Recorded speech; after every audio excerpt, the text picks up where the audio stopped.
All right, so I was wrong. I made a video and I was saying that the Mavs couldn't work out. And now that I've watched this game tonight, they've opened my eyes that I'm talking about Luka Doncic and Kyrie Irving on the same team. They can work out. Now, the Tim Hardaway Jr. situation is still the same. They need to get rid of the guy, in my opinion. I do not believe he's doing anything good for the team, shooting 9 3-pointers, making 3. He's not efficient enough to shoot that many 3-point shots a game. I would rather those shots go to a guy like Seth Curry, and it's nothing against Tim Hardaway Jr. as a player. He's a decent guy, but I don't think you can win with him as your third best player. But then again, that's a statement that I cannot prove, nor can I stand to long term when we haven't seen Kyrie and Luka figure out all their issues. Tonight, Kyrie, I believe, almost had 30. He may have had 29. He was close to 30. Luka had, I believe, over 40 points. It may have been like 41 or 42. I don't know the exact amount of points, but that game was really spectacular because as you watched it, Luka was able to allow Kyrie Irving to do what Kyrie Irving wanted to do while they were both playing together in some spurts. Kyrie Irving, is a guy that has the ball in his hands, and I've seen Kyrie, over the years as a guy who you give the ball to and you allow him to go to work. And playing with Luka always has the ball in his hand. So I was thinking, and I think most people are thinking this, how are you going to, put Kyrie in the best position if you're making him play off ball when he's an on-ball player? But Kyrie Irving has, as he's matured and gotten wiser, I've noticed that he's able to play off ball in a very effective way. It's kind of what Steph Curry does. It's not, Luka's not near the gravity of Steph Curry yet.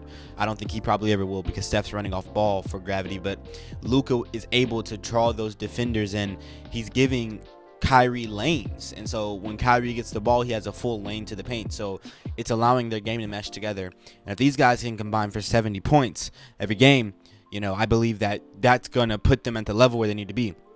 And then we're going to be able to look at their surrounding pieces and say, are they good enough? I guess it was really premature making that video I did because in reality, it is really, really early to be able to dictate how good or bad a team is, especially if you don't have your second best player for 12 games. Kyrie's back, and right now they look better. I think Tim Hardaway Jr. is still a big issue.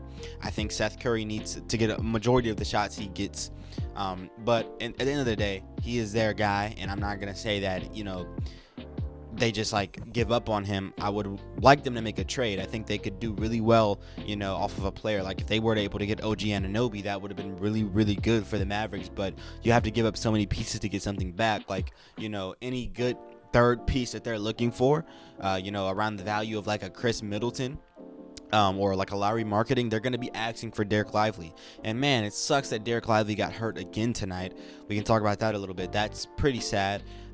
But he's the guy that I think that the Mavericks want to go with for their center position, and they don't really have a backup center. So if he's going to get hurt repeatedly with that ankle, he's really light on his feet. So it might be it's something about those ankle injuries with those skinnier players. Steph Curry used to deal with a lot of ankle injuries. We had Tyrese Halliburton, who's dealing with them right now, but he's doing well right now. And shout out, man, Tyrese Halliburton tonight. I watched some of that game.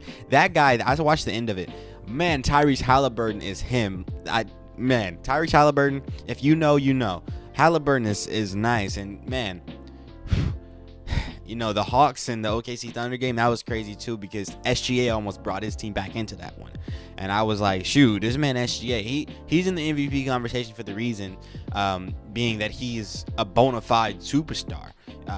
Shout out SGA. But anyway, Derek Lively is their center, and they don't have a backup center right now, so they need to get a backup center. And people are saying go for a guy like Andre Drummond. But Andre Drummond is a guy who gets a lot of rebounds, but he's really a stat patter.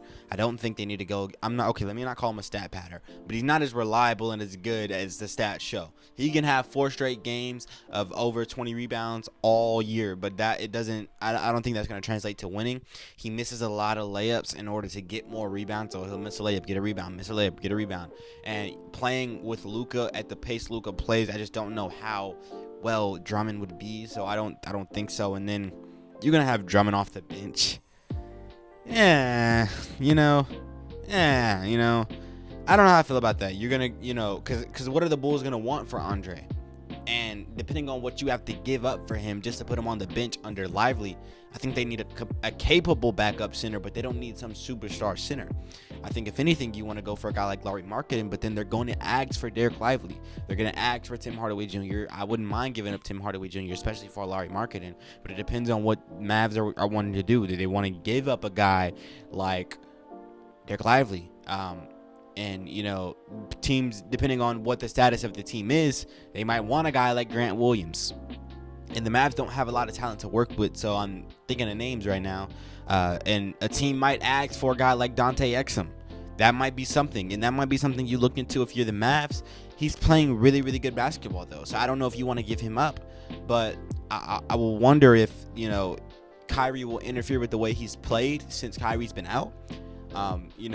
As Kyrie comes back, will the role Kyrie plays kind of get in the way of the role that he plays, and we'll have to see as that goes on. But Dante Exum has proven himself to be a valuable piece if you want to trade him, but they have their options, and I would say halt on the trades right now.